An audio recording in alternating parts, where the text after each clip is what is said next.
friends, and thanks for joining me again. And today I have a special guest on. This is my husband, and the reason that I have invited him on the video today is because we're talking about money mistakes that couples make, and I wanted to have him put his input on it as well. Obviously, we know that fighting is never good in a relationship, but definitely we want to eliminate it as much as possible because fighting about money is one of the leading causes of divorce. And so if we can eliminate the problems that we have arise in our marriages or relationships in general, this will definitely be a help to us to have a more happy relationship and also, just an easier time with money. So the first mistake that I want to talk about is the fact that everybody needs to get involved. It's really important for everyone in the marriage to be involved because if someone doesn't, get involved, they're going to feel left out, they're going to feel unimportant, and it's just really important that everyone has a say in the matters. Yeah, that's right. No one wants to be left out when it comes to finances, and it's good that everybody has a part in making decisions on part of the whole family. Yeah, that's key. Everyone needs to be involved in making the decisions. I agree. Number 2 is going to be not making a budget. Not making a budget is a huge problem. A budget is essentially just a spending plan. And without a plan for the spending, then everyone just kind of spends as they wish, and then the bills aren't covered, and so there's a lot more stress, of not having everybody's needs met. And so a budget is a really important part, of making sure everyone's needs are met and everything is, happening without, issues or problems arising. Yeah, having a set budget to go on really makes it so that you don't go over that set amount. So that you can set spending so that there's always the money for the bills and things. I agree. The third mistake is not allocating responsibilities.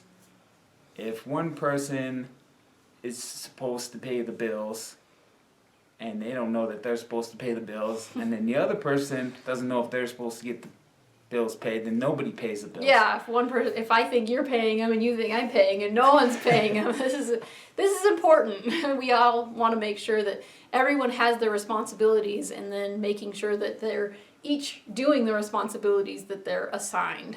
Yeah. And everything just goes more smooth. Yeah, communicating is definitely key on that. Yes.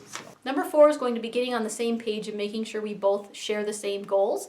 If we are on our own pages and we aren't, agreeing on the goals that we're having, it's going to end up being sort of more like a game of tug-of-war where I'm pulling this way and he's pulling that way, and so it just ends up, unhappy, and probably no one's goals are going to be met when that sort of thing takes place. Yeah, it's good to set goals together instead of just setting each individual goal and not coming to an actual agreement.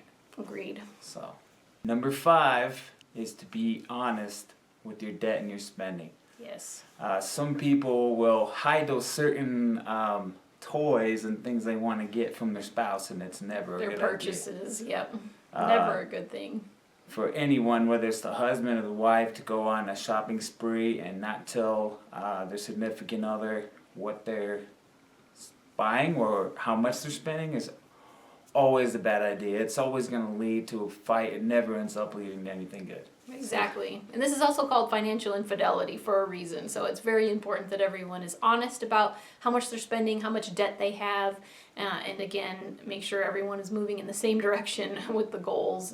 Number 6 would be to set up fences or boundaries, if you will. This is really important in 2 main categories. The first one would be in spending, just like we were talking about. You don't have to be upset about someone else's spending when it's within a planned amount. And so, having little allowances in place or whatever, so you can spend within that as you please, but knowing that that's your set amount is definitely a good way to make sure that everyone is having, the fun money that they want and getting their needs met without having, to worry about going over that.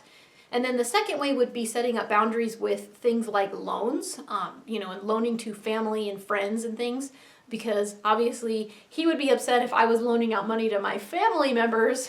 That's obviously a bad idea when, we could be jeopardizing our own household and things that we need to be accomplishing here too.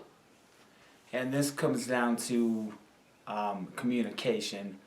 If you set a goal ahead of time on this, and you, like Tawny was saying, if you set a certain amount on how much you're going to let somebody loan money or not let a certain person loan money because they're not trustworthy.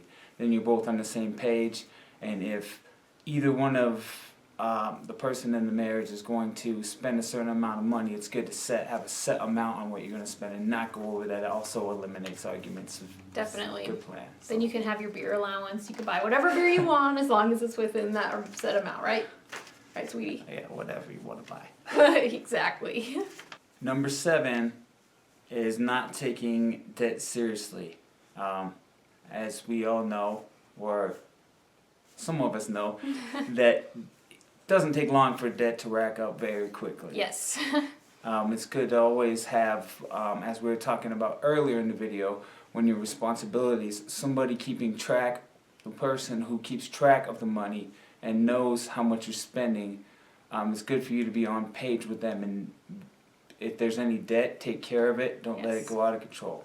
Exactly. So we both want to make sure that we're not racking up new debt, and that any debt we do have, we're taking care of in a fair amount of time. And this includes mortgage debt. I believe that all debt is debt, whether it's mortgage debt or not. And so, you know, for us to have claimed that we are debt free when we actually have a mortgage is, you know, not very honest. And so we want to make sure that we're taking all of our debt seriously, including the mortgage, you know, if that's a goal of ours to take care of, which it obviously is for us. Number 8 would be not planning ahead. So not saving enough money for emergencies and this sort of thing is very critical to helping avoid stress and arguments, because problems are going to arise, and so we need to make sure we have enough money saved, and just planning ahead for the future in general to make sure that we're going to be covered on those sorts of things later.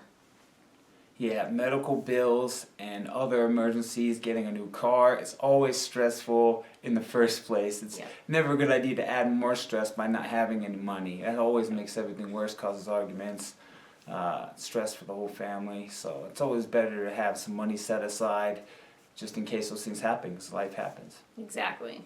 Number 9 is not investing enough for retirement.